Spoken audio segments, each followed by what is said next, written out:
What's up, FC Dallas fans? Welcome to another episode of X's and O's, the show where we talk tactics.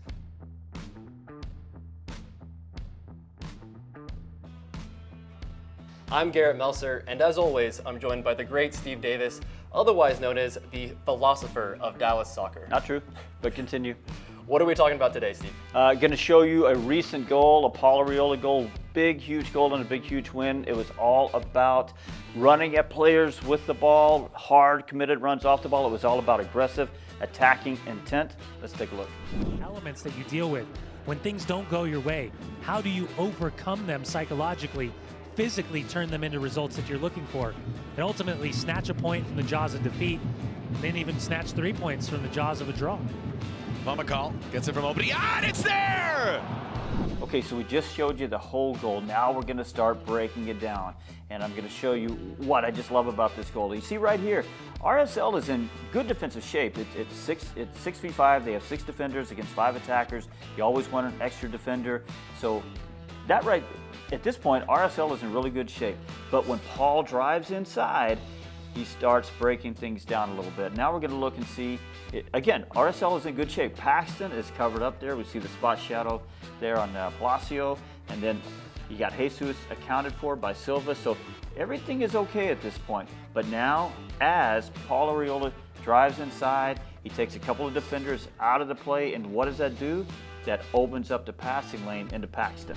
Now that Arriola is cut inside, there's a little bit more space for Paxton, and Paul finds Paxton very quickly, and then Paxton gets the ball and does a great job of looking up right away and seeing that he's got plenty of space to dribble into. Yeah, and because Paxton drives right into that space, the outside defender there, Brian Oviedo, he has to pinch in a little further. He can't step out toward Obrian, and that means once Obrian gets the ball, he's got his head up, he's got a little space, and he can make a clean entry pass once he receives that ball from Paxton. It's a great job by Paxton here also, recognizing that once he releases the ball, there's a ton of space in front of him, and it just keeps that driving run forward after releasing the ball. And Garrett, I'll show you something else real quick here.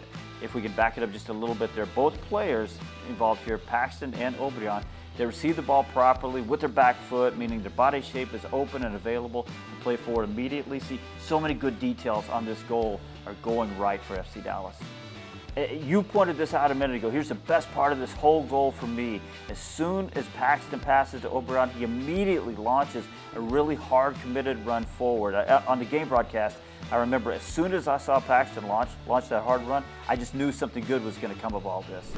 And his run ends up perfectly in that Man City zone, right to the right or left of the 6-yard box, and it's such a dangerous area to cross from because if the ball's on the ground, it's really tough for a defender to get a touch on it and clear it because it could end up in their own goal. Yeah, Garrett, and Paxton doesn't wait. He doesn't take an extra touch. Why would he? I mean, he's won the moment. He's occupied the space that he's looking for, that Man City zone that you talked about. He's trusting that the players behind him are in the right spots, making the right runs, and he's just going to zip that ball right into a great spot. Something else I love about this goal. Now look at this. As soon as Obrian enters the 18, let's count the runners there. 4 of them for FC Dallas. You got Marco Farfan at the back post, Paul Arriola making the central run, Jesus Ferreira ready for the pullback, and Obrian, although he's not in a really dangerous position, the defenders still have to account for him. So Nico Estevez has been stressing this lately. More runners in the box, they have them here, and that's exactly what Nico wants. And the last thing we'll look at on this goal here, you see Paul, who started the play. After he releases the ball, he continues his run going and actually speeds up to make that run towards the back post. Yeah, you know what? It would be easy for him right then to say, hey, we've got numbers forward, I'm going to hang back, be a little more protective of the space behind me, but he doesn't. And this is what I mean by aggressive attacking intent. By continuing to run, he's putting additional pressure on the RSL defenders to sort out the marking, which they do not do.